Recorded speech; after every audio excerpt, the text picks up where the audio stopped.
Vamos a seguir con el texto que llevo exponiendo desde hace algún tiempo en el Evangelio de San Marcos y hoy nos tocan los versículos 21 al 34 del capítulo 4. Marcos 4, 21 al 34. Y mientras que lo estáis buscando, como pequeña introducción, quiero hacer referencia a ese gran acontecimiento que en nuestros días se habla mucho en todos los medios de comunicación, que ya son 40 años desde el primer alunizaje. Obviamente la Biblia no dice nada sobre el acontecimiento, así que no voy a intentarlo. Lo que quiero decir es simplemente esto. Este logro, obviamente, solamente se podía llevar a cabo porque hay unas leyes, unas normas que por regla general se suele llamar leyes naturales.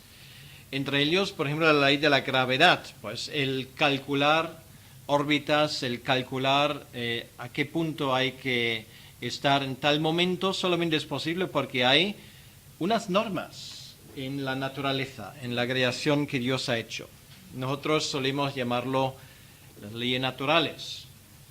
Ahora bien, en la Biblia hay algo como leyes naturales espirituales. Bueno, eso suena un poco raro esto. Quiero decir que simplemente hay algunas reglas que Dios ha puesto allí, y uno puede ir en contra de esas reglas y uno va a fracasar, o uno puede ir con esas reglas y adaptarse a ellas y salir beneficioso. Este texto, que es un pasaje bastante largo que vamos a tratar esta mañana, contiene algo que yo llamaría los 4 leyes del evangelismo. Bueno, no es lo mismo que los 4 leyes espirituales que tal vez algunos conocéis de ese pequeño librito. No me refiero a esto, sino en ese pasaje que ahora vamos a leer, pues hay algunas normas que rigen en el evangelismo y hacemos bien en conocerlas, de la misma manera que obviamente los técnicos de la NASA tenían que conocer a fondo todas las implicaciones de las leyes de la gravedad y otras leyes muchas que hay. Nosotros hacemos bien como cristianos de conocer bien esas leyes que rigen en el mundo espiritual. Vamos, por lo tanto, a la lectura de este pasaje de Marcos 4 a partir del versículo 21. Dice así: También les dijo, ¿acaso se trae la luz para ponerla debajo del almud o debajo de la cama? ¿No es para ponerla en el candelero? Porque no hay nada oculto que no haya de ser manifestado, ni escondido que no haya de salir a luz. Si alguno tiene oídos para oír, oigan. Les dijo también, mirad lo que oís, porque con la medida con que oís, porque con la medida con que medís, os será medido, y aún se os añadirá a vosotros los que oís. Porque al que tiene se le dará, y al que no tiene, aún lo que tiene se le quitará. Decía además, así es el reino de Dios, como cuando un hombre echa semilla en la tierra, y duerme y se levanta de noche y de día, y la semilla brota y crece sin que él sepa cómo. Porque de suyo lleva fruto la tierra, primero hierba, luego espiga, después grano lleno en la espiga. Y cuando el fruto está maduro, enseguida se mete la hoz, porque la siega ha llegado. Decía también, ¿a qué haremos semejante el reino de Dios? ¿O con qué parábola lo compararemos? Es como el grano de mostaza que cuando se siembra en tierra es la más pequeña de todas las semillas que hay en la tierra. Pero después de sembrado crece y se hace la mayor de todas las hortalizas y echa grandes ramas, de tal manera que las aves del cielo pueden morar bajo su sombra. Con muchas parábolas como estas les hablaba la palabra conforme a lo que podían oír. Y sin parábolas no les hablaba, aunque a sus discípulos en particular les declaraba todo. Señor, pedimos que tú añadas a la lectura de tu palabra también tu bendición, que esta palabra eche raíces en nuestras vidas. Amén. Pues 4 leyes, 4 principios, particularmente en la predicación o en el evangelismo, en la proclamación de la palabra de Dios, podemos desprender de este pasaje que acabamos de escuchar. Vamos con el primero, y es en los versículos 21 al versículo 23, es lo que yo llamaría la ley de la luz. Y ese principio nos enseña simplemente que la luz alumbra la oscuridad. Bueno, esto es algo que obviamente todo el mundo sabe. Si apagamos la luz, aquí se hace oscuras y es muy difícil leer. Una luz escondida no se ve y no sirve para nada. Y lo que dice aquí Jesucristo realmente son verdades que hasta un niño lo entiende. ¿A quién se le ocurriría pues coger una luz y taparla? Obviamente sería completamente inútil. Él usa allí 2 ejemplos de la vida diaria que todo el mundo entendía. Pues el primer ejemplo es el ejemplo de un almud. Bueno, aquí en España, bueno, sobre todo en Madrid, sabemos lo que es un almud, por lo menos por la Almudena. Me imagino que esto ya está bien conocido en la historia, aunque yo no sé si es histórica o no, yo tengo mis dudas al respecto, pero no es el momento de entrar en esto. Un almud es una medida de grano que por lo menos en los tiempos bíblicos medía unos 10 litros, pues se usaba para medir grano. Se usaba en los trabajos diarios y era, bueno, algo común, podríamos llamarlo un pequeño cubo, vamos a llamarlo así.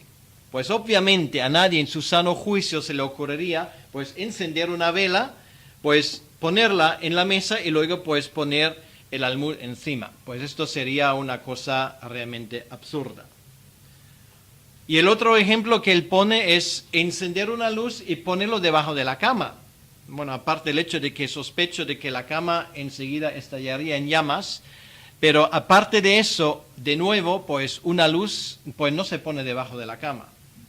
Para eso está el candelabro. O para eso hay un lugar en una habitación donde esa luz pues puede desprender su brillo en todas las direcciones. Bueno, esto no hay que explicarlo, esto es obviamente algo que todo el mundo lo entiende. A lo que Jesucristo se refiere, obviamente, y eso creo que tampoco es tan difícil de entender, sobre todo si leímos en muchas ocasiones los versículos que hablan de que nosotros somos la luz del mundo, es que el creyente, yo no diría que luce con luz propia, sino más bien es como la luna, refleja el sol. El sol luce con luz propia, la luna no. Nosotros como creyentes lo que deberíamos hacer es reflejar la luz de aquel que nos ilumina. Y lógicamente al creyente, y esto es una de esas verdades obvias de ese texto, al creyente se le nota que es creyente. Es que no podemos negarlo, ni queremos negarlo, espero. Aunque es cierto que hay algunos que en vez de soldados de Cristo, pues van en plan de agentes secretos por la vida. Entonces, esto es un poco a lo que Jesús se refiere.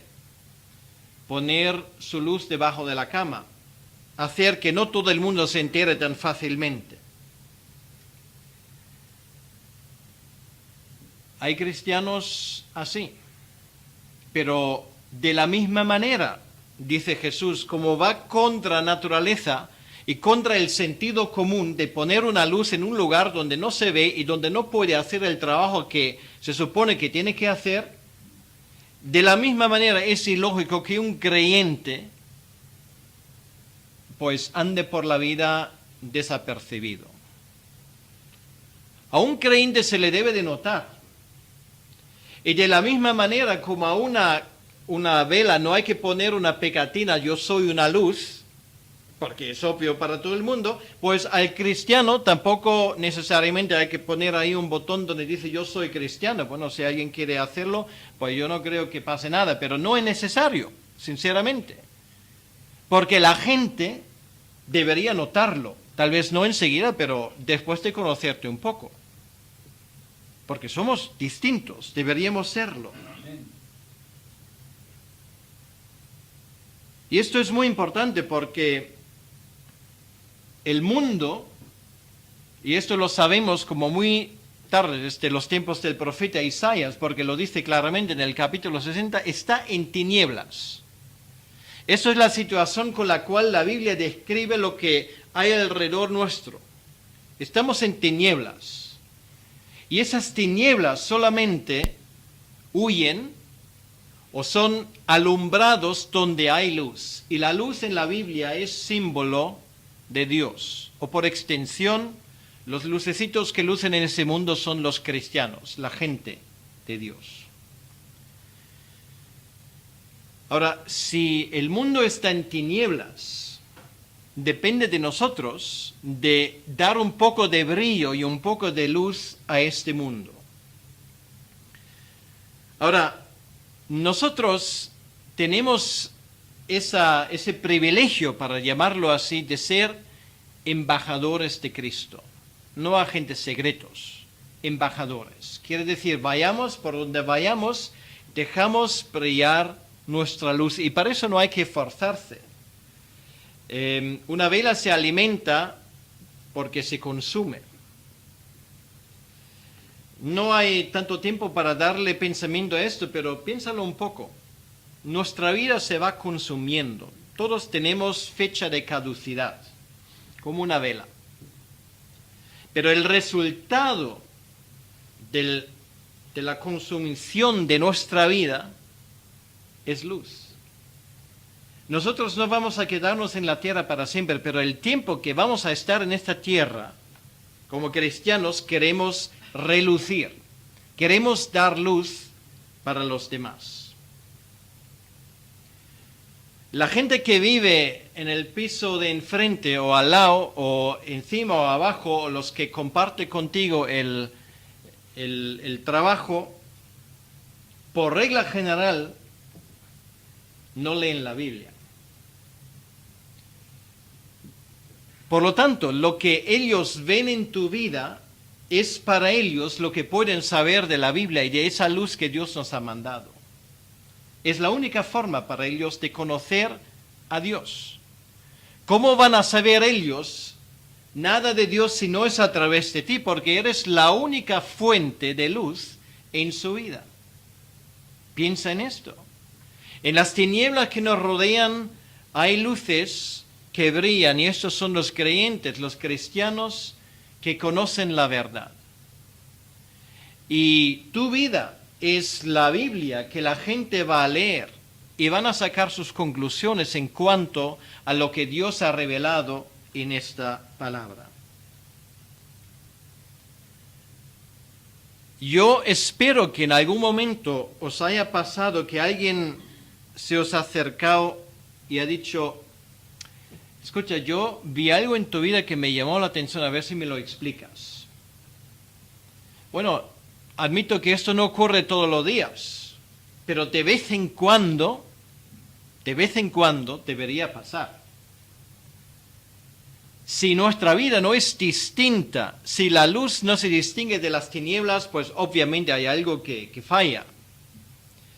Y para eso el cristiano no está llamado a esforzarse a brillar, ¿no? Es que la luz la recibimos. Debería ser algo normal, un proceso normal en nuestra vida. La luz revela, la luz expone a que se ve ahora lo que antes no se veía. Por lo tanto, para decirlo así, la luz, la Biblia la llama así, tiene un poder profético. Profético quiere decir que pone luz y pone claridad en un lugar donde hay, digamos, tinieblas y incertidumbres, lo que comúnmente se llama una empanada mental. Y esto es lo que hay. Tus palabras, tu forma de vivir, tu forma de reflejar a tu Padre Celestial debería ayudar a la gente a entender qué es el Evangelio. No siempre hay que usar palabras para eso. La forma como tratas a tus familiares, la forma como tratas a tu jefe o a la gente que está a tu cargo, la forma como respondes cuando te pisan, la forma como encajas una derrota, esto habla mucho más que 1000 palabras. Esto es luz. Esto es un poder profético, un poder que muestra la luz de Dios a un mundo en tinieblas. Este barrio que está alrededor nuestro, aunque ahora brilla el sol, pero espiritualmente está en tinieblas. Y necesita saber, necesita conocer la luz. Ahora, la pregunta es cómo se transforma mi vida de tal modo que esa luz puede brillar delante de los demás. Yo creo que Jesús en ese texto lo indica con una palabra que muchas veces pasamos por encima. Si alguno tiene oídos para oír, oiga. O sea, la primera tarea para el cristiano es el escuchar. Y esto lo vemos reflejado en el versículo central del Antiguo Testamento, el versículo que hasta el día de hoy para los judíos recoge toda la enseñanza del Antiguo Testamento, que es el versículo de Deuteronomio 6:4, el famoso Shema Israel, escucha Israel. ¿Ya qué es lo primero? ¿El hablar? No, el escuchar. Y Jesús lo repite una y otra vez. Nuestra primera tarea es el escuchar, oír, afinar nuestros oídos. Porque esto es lo que nos va a transformar. Ahora, ¿qué tenemos que escuchar? La Biblia dice que la fe viene por el oír. Obviamente no hay que buscar mucho, lo que tenemos que escuchar es a Dios. La importancia de escuchar o de leer su palabra y meditar o contemplarla. Esto es lo primero, es el arte cristiano de la meditación, y no estoy hablando de la meditación trascendental, sino estoy hablando de pensar en la palabra de Dios. Realmente esa meditación, el escuchar, es realmente pensar las palabras divinas que hacen en mi vida. Esto es realmente lo decisivo, porque es muy fácil exponerse a la palabra de Dios y luego cerrarse y la vida sigue como antes. La palabra de Dios es vida, es vibrante y por lo tanto, pues tiene el poder transformador inherente. Ahora, ¿cómo podemos escuchar mejor? Permitidme que os hago 3 sugerencias. En primer lugar, cuando escuchamos la palabra de Dios tenemos que escucharla con fe. Quiere decir que cada versículo que la Biblia nos dice, tenemos que aceptarla como palabra divina para ti personalmente. No es solamente historia, sino son palabras personales para ti que quieren transformar tu vida. En segundo lugar, cuando escuchamos la palabra de Dios tenemos que escucharla con reverencia. Es la palabra de Dios, no de cualquiera. No son historias bonitas. Es revelación lo que Dios ha revelado, el creador del universo, delante del cual cada uno de nosotros algún día tenemos que estar, porque quería que tú supieras esas cosas, por eso los tenemos en este libro. Cada palabra es importante. Y luego, en tercer lugar, oír con devoción. Con devoción quiere decir que pedimos al Espíritu Santo que Él aplique esa palabra en nuestras vidas, que esto tenga un efecto inmediato. Bueno, en la filosofía se habla de la palabra existencial, o sea, que tenga algo que ver con nuestra vida, que no solamente entre ahí y salga por ahí. Bueno, todo esto tiene que ver con esa primera ley, la ley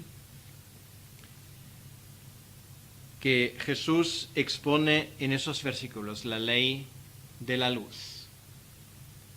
Un cristiano que toma esto en serio no puede andar desapercibido por la vida.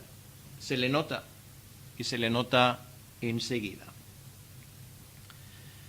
Jesús ahí habla de una segunda ley, que es la ley de dar y de recibir. El que tiene y da, recibirá más para dar más. El que tiene y no da, no recibirá nada, y al final lo que tiene también se le quitará.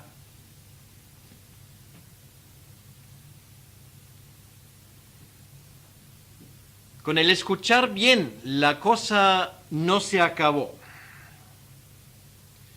Ahora, hablamos de algo que tiene que ver con nuestro esfuerzo activo. Quiere decir, si no damos lo que hemos recibido, si no compartimos lo que sabemos, Dios nos lo quitará. Si damos, sin embargo, recibiremos aún más.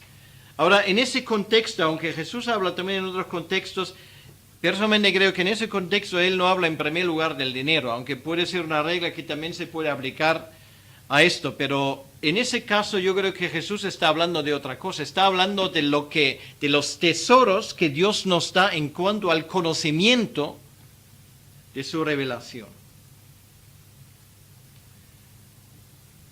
Es lo mismo que alguien que no hace deporte, pues lógicamente no tiene que asombrarse que luego sus músculos cada vez son más flacos.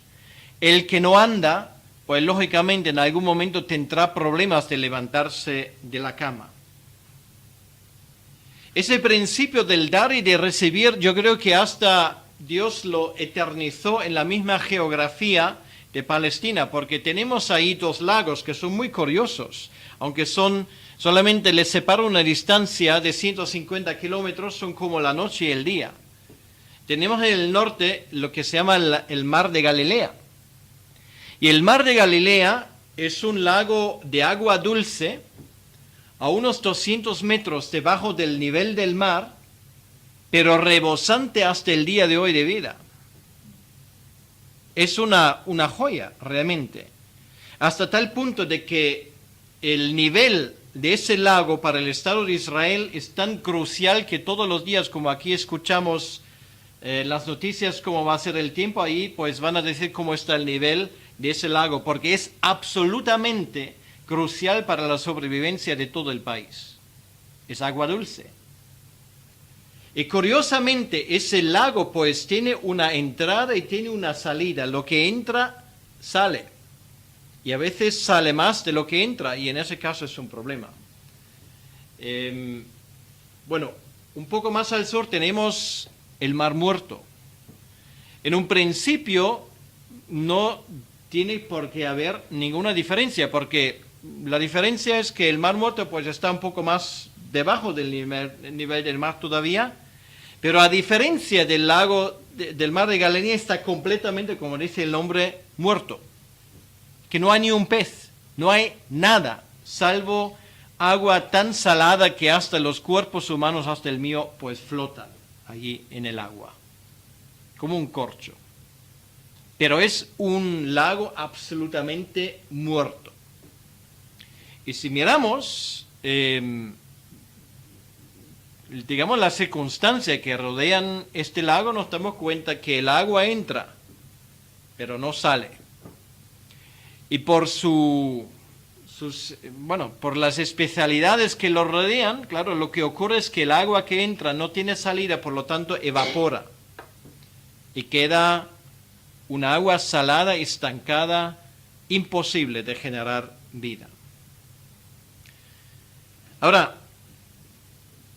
esa ley pues se aplica a la vida de un cristiano. Hay cristianos estancados que reciben y reciben y reciben, pero nunca dan nada. Y no me refiero al dinero, sino a conocimiento. Pablo habla de ellos en el Nuevo Testamento, están siempre aprendiendo, pero no llegando a ninguna parte. Porque no comparten. No dan nada. Solamente reciben, pero de ellos no sale nunca nada. Y no está bien. Porque el resultado es una vida estancada, una vida que no genera vida. El cristiano más recién llegado al reino de Dios ya puede, de hecho ya debe compartir su fe, porque es sano. Lo que entra tiene que salir. Y más que tú aprendes, más que tú recibes de parte de Dios, más puedes dar. Y esto hace que tu vida espiritual, por lo menos, se rejuvenece y se hace fresca.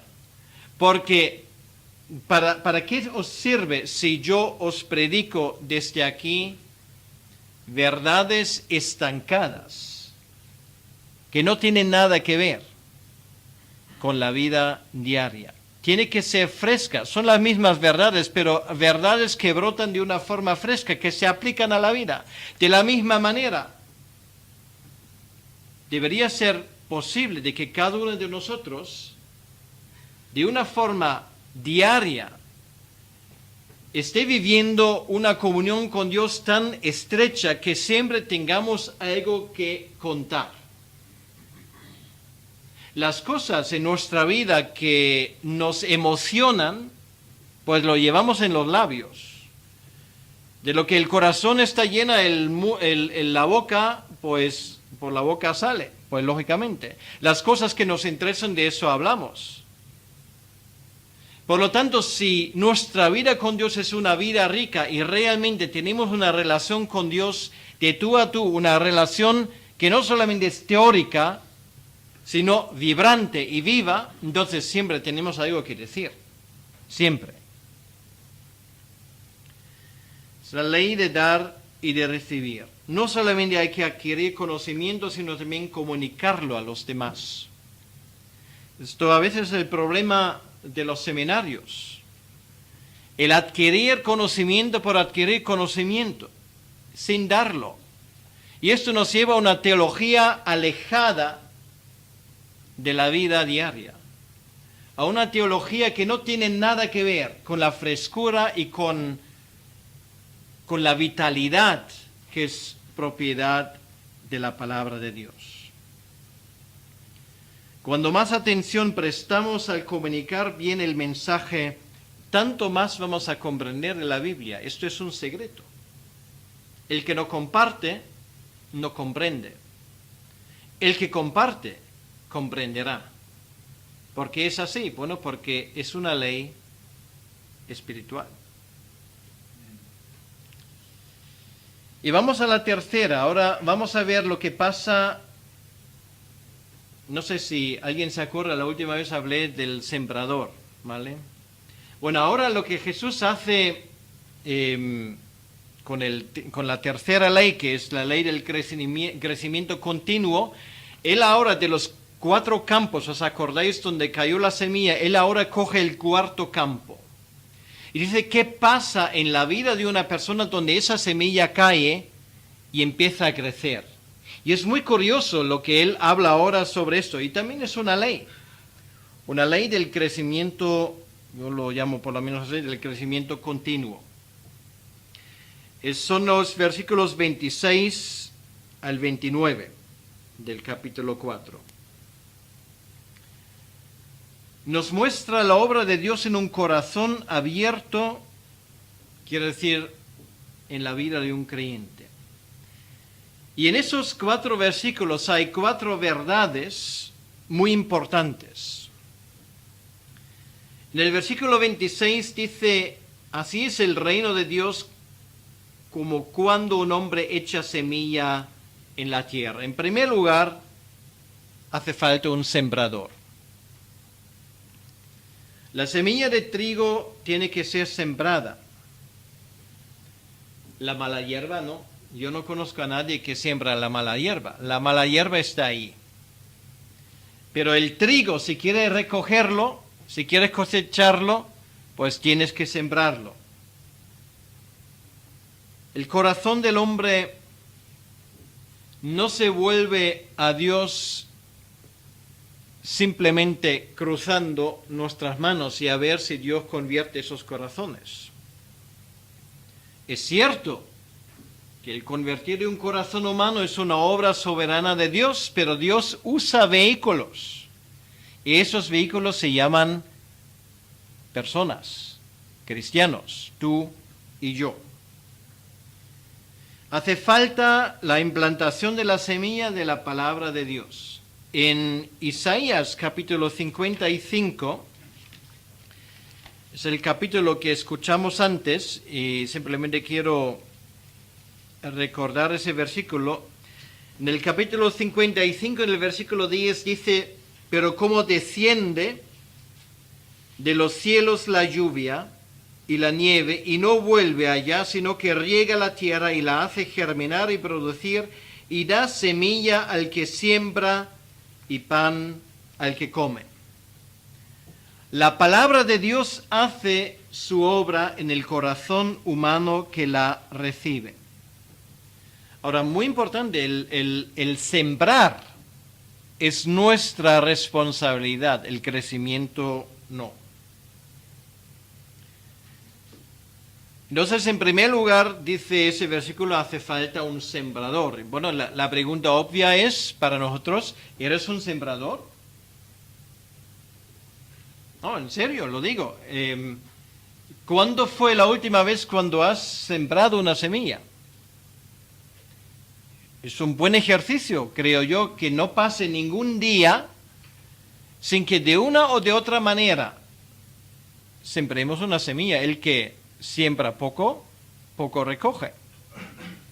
El que siembra mucho, más va a recoger. Es obvio. Sembrador. En segundo lugar, lo segundo que nos enseña ese pasaje, en la obra del Señor, en una persona hay siempre cosas más allá de nuestra comprensión y fuera de nuestra potestad. Bueno, esto suena un poco complicado, pero es muy sencillo. Tú siembras, yo no sé, yo cuando era crío, pues a mí me encantaba eso, porque teníamos un jardín y de vez en cuando, pues mi madre solía sembrar berros. Bueno, no sé si aquí la gente les gusta mucho, pues a nosotros nos gustaba mucho. Entonces había berros por todos los lados. Bueno, los berros, cuando los siembras, bueno, ocurre con cualquier cosa. Además, como crece muy rápido, pues siempre hay semillas que, aunque estén perfectamente ubicados y regados, que no se abren. Hay algunos que crecen más rápido que otros. Y yo, como niño a la tierna edad de 6 años, ya me preguntaba, ¿y por qué es esto? Bueno, nadie me dio una respuesta, estoy seguro que hay respuestas. Pero vamos a dejar este tema. A lo que voy es simplemente en la vida espiritual. ¿No os habéis preguntado alguna vez y cómo es que algunos crecen en la fe más rápido que otros? ¿Cómo es posible que incluso brotan algunas semillas y otros parece que no, o lo hacen con efecto retardado? Ahora, incluso uno se puede preguntar cuándo exactamente empieza la vida espiritual. ¿Cuándo es el momento cuando alguien nace de nuevo? Bueno, son todas preguntas que no siempre tienen respuestas. A esto Jesús se refiere aquí. El hombre que siembra duerme y se levanta de noche y de día, y la semilla brota y crece sin que él sepa cómo. Un campesino puede estudiar agronomía, biología, Y tal vez ahí aprende algo de esto, pero no es necesario. De hecho, se dice que los campesinos más tontos tienen las patatas más grandes. Yo no sé, es por lo menos un dicho alemán, yo no sé si dice aquí esto. Pero a veces es que menos que estudies, pues más cosecha puedes esperar. Yo no sé, yo no me atrevo a aplicar esto al reino de Dios, ¿vale? Vamos a dejar esto aparte. Pero quiero decir es que para sembrar no hace falta entender todos los pormenores de que por qué crece y algunos no, y cuáles son las circunstancias. El hecho es que no se puede explicarlo todo.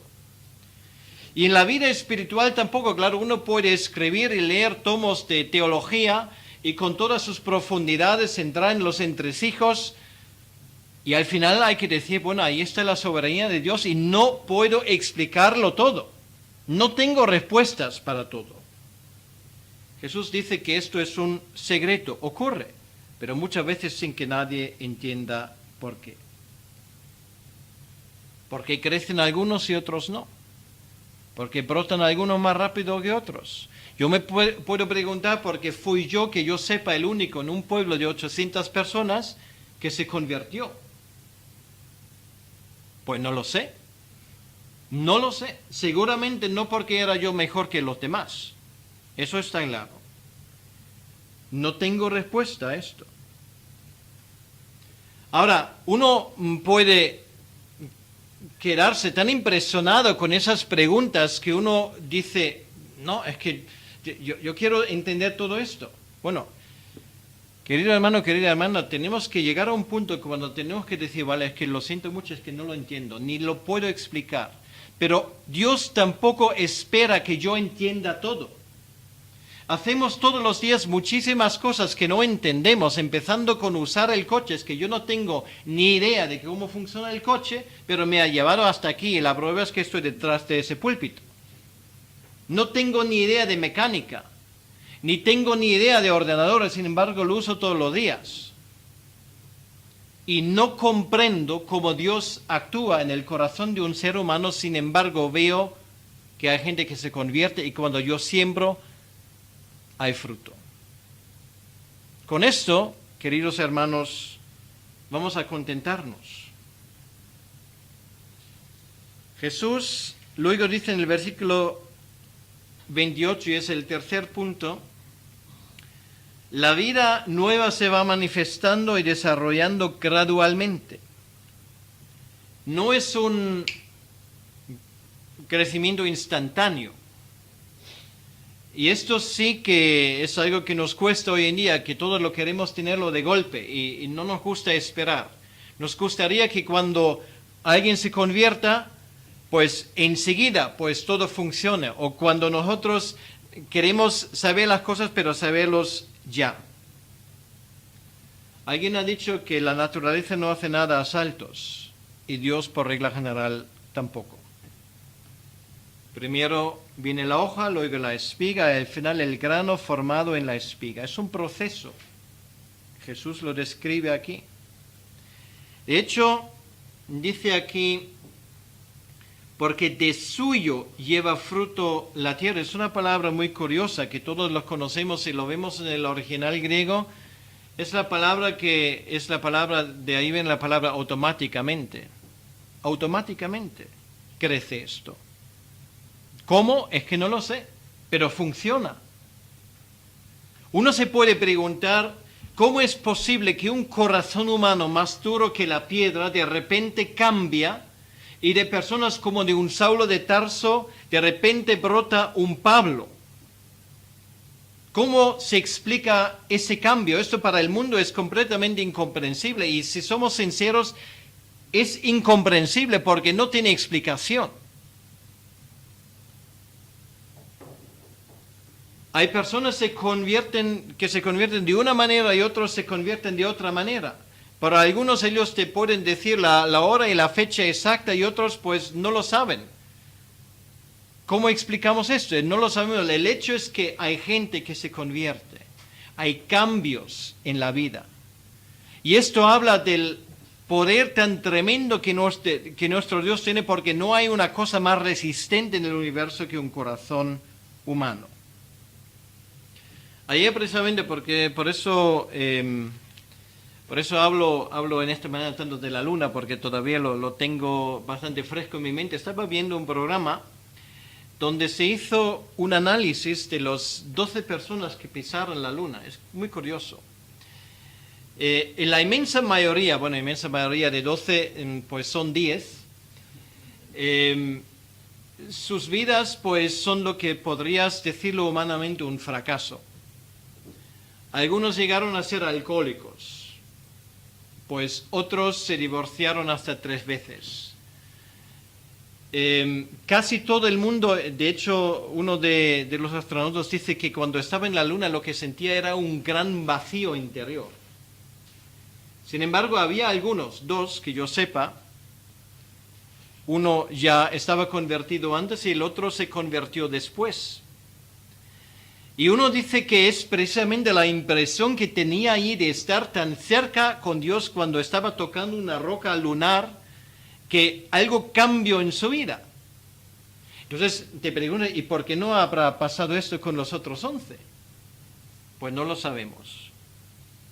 Y tenemos que aguantar como cristianos que no se puede explicar todo. Lo nuestro es sembrar, y esto es lo que Jesús quiere decir con este principio. Sembrar. Deja que Dios arregle el resto. Y de la misma manera como si tú siembras en tu jardín o en el campo, pues obviamente la cosa brota lentamente. Claro, a mí me hubiese gustado que el berro hubiese brotado pues con más rapidez, ¿no? Claro, lo que puedes intentar es tirar a ver si así crece más rápido. Y lo que vas a hacer al final es destrozarlo. Las cosas toman su tiempo. Y a veces lo vemos en nuestros hijos. No podemos tirarles, aunque de vez en cuando es bueno tal vez tirarles de las orejas, pero no, espiritualmente hablando, no podemos hacer la obra que Dios hace en su vida, que solamente Dios puede hacer. También como padres tenemos que llegar a un punto de decir, es obra de Dios. Yo puedo ir hasta cierto punto. Y también con nuestros familiares, nosotros no podemos convertir a nadie. Y con más que nos empeñamos, a veces el resultado es peor. Tenemos que llegar a un punto de decir, el crecimiento es un crecimiento, como dice el texto aquí, automático, es obra de Dios. Yo no puedo convertir a nadie y yo tampoco puedo hacer que nadie crezca espiritualmente, es obra del Espíritu Santo. Yo puedo regar, yo puedo poner el alimento que haga falta, pero hay una parte que está fuera de mi alcance. Y esto también debería traer tranquilidad a nuestra vida. Por un lado, preocupación para que el Evangelio corra, pero por otro lado tiene que llegar el momento y tienes que decirte, no es obra mía, es obra de Dios. Yo he hecho mi parte, yo comparto, yo predico, todo lo que haga falta, pero llega un momento cuando tienes que decir, ahora Dios tiene que dar el crecimiento. Y esto es bueno y es un ejercicio sano de reconocer que yo no soy Dios. Yo no puedo llevar a nadie al cielo. Por eso, mis queridos hermanos, creo que oramos, ¿no? Porque es la oración donde nos dirigimos a Dios y pedimos que Dios haga el trabajo que nadie de nosotros puede hacer. Y finalmente Dios nos llevará a su presencia cuando Él lo vea oportuno. Por eso lo dije antes, nuestra vela tiene fecha de caducidad. El versículo 29 dice, cuando el fruto está maduro, enseguida se mete la hoz porque la siega ha llegado. Y con eso llegamos a la cuarta ley del crecimiento. Lo que es cierto en una vida individual, en la vida de un creyente, hay un crecimiento continuo. Lo mismo es cierto para la iglesia en términos generales. La iglesia, y estoy hablando de la iglesia con mayúsculas, no de la iglesia local, sino la iglesia que hay en todo el mundo, que une a todos los creyentes, esa iglesia sigue creciendo. Y esto es la ley del crecimiento continuo, digamos, a nivel mundial. El versículo 30 dice: ¿a qué haremos semejante el reino de Dios o con qué parábola la compararemos? Es como el grano de mostaza que cuando se siembra en tierra es la más pequeña de todas las semillas que hay en tierra. Pero después de sembrado crece y se hace la mayor de todas las hortalizas y echa grandes ramas de tal manera que las aves del cielo pueden morar bajo su sombra. En aquel entonces la semilla de mostaza era la semilla más pequeña usada en Israel. Las aves, ya lo sabemos de la otra parábola, es símbolo del diablo y de sus colaboradores. Ahora, ¿qué significa esta parábola que Jesús usa aquí? El versículo 31 nos enseña que el reino de Dios tenía comienzos muy pequeños. Todo empezó con un niño en un pesebre, en un rincón perdido del Imperio Romano, en una aldea cuyo nombre nadie fuera de Israel jamás había escuchado. El niño creció, en los 3 años y medio fue crucificado. Nadie hubiese apostado ni un duro por la sobrevivencia de este, llamémoslo, movimiento. Fue crucificado como malhechor. Jesucristo crucificado, lo que para nosotros suena como algo especial, sonaba para la gente de aquel entonces como el Mesías, carne de la horca. No era precisamente un título que la gente se podía jactar. ¿Y cuál fue el mensaje? Para los judíos un escándalo, para los griegos una locura. Y ese mensaje lo entregó en manos de 12 discípulos. Sin embargo, lo que eran comienzos muy pequeños, pero muy pequeños, empezó a brotar. Conocemos la historia, en el día de Pentecostés se convirtieron 3,000 personas, poco después otros 5, y de repente nos damos cuenta que ellos ponen literalmente este país patas arriba. De los 12 apóstoles, 11 mueren como mártires, y el segundo fue desterrado a la isla de Patmos. Pero cuando muere Juan al final del primer siglo, el Evangelio ya se predica desde España hasta el río Eufrates y desde los Alpes hasta el Sáhara. Pero ahí la cosa no termina.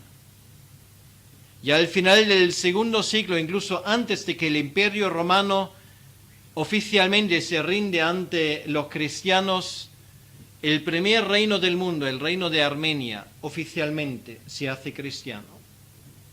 Y de allí la cosa sigue.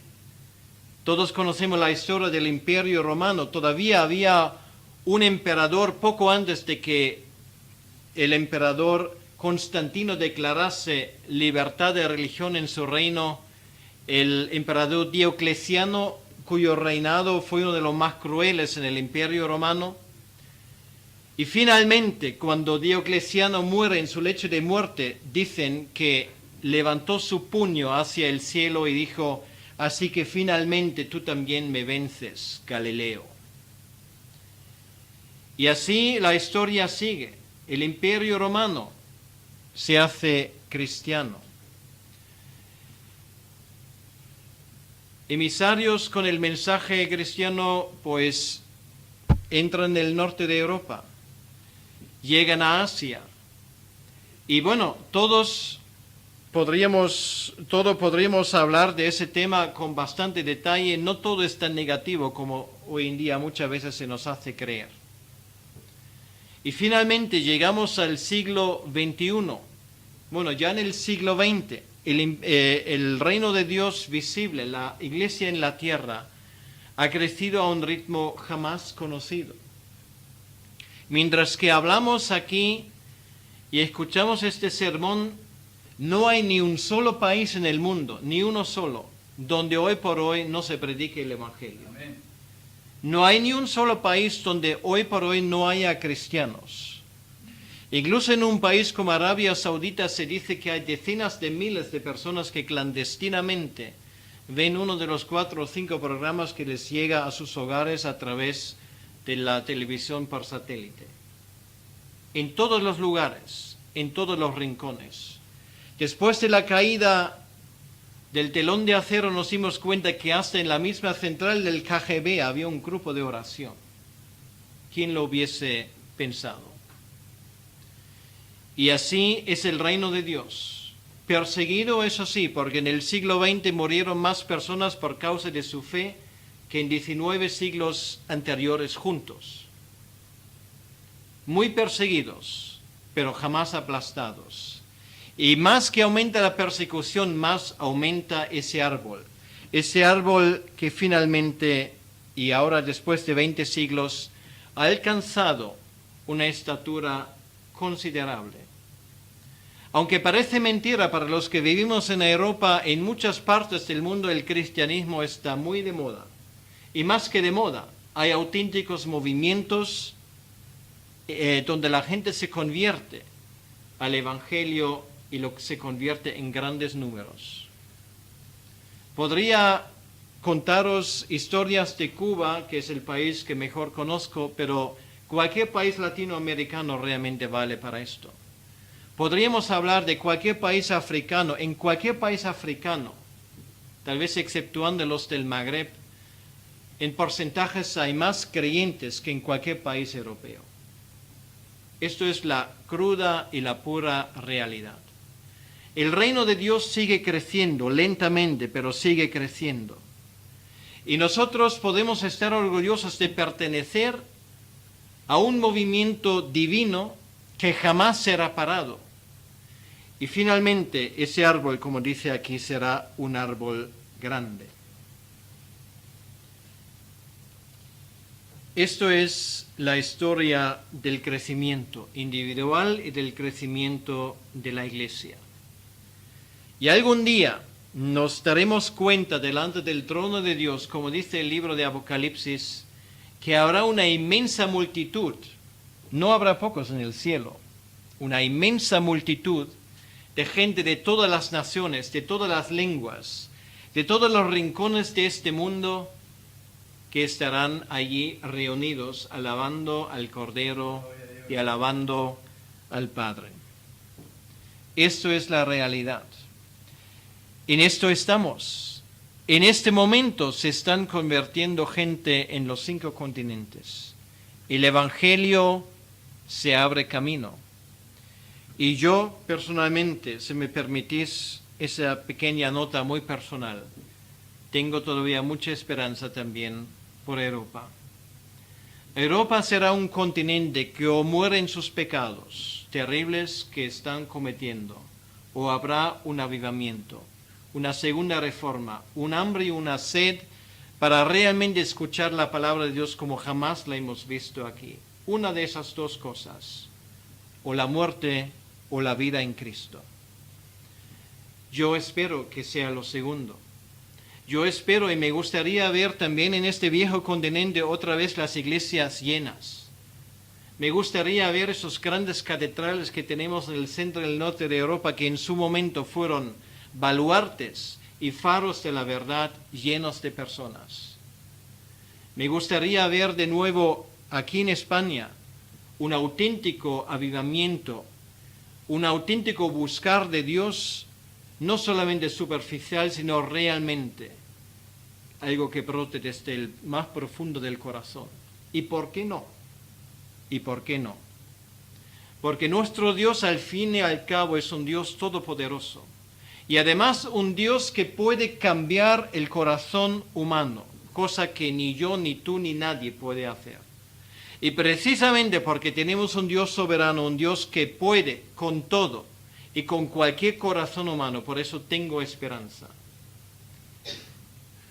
Yo estoy contento y feliz de estar donde estoy en ese momento, en un país duro, en un país donde se ve muy poco, precisamente porque esto me recuerda diariamente de que si hay algún día un avivamiento, no será por mí, sino únicamente por la soberanía y por el poder de Dios. Para eso oramos y espero que estas 4 leyes espirituales nos animen a hacer nuestro trabajo de sembradores todos los días, con dedicación y con ánimo. Que el Señor os bendiga.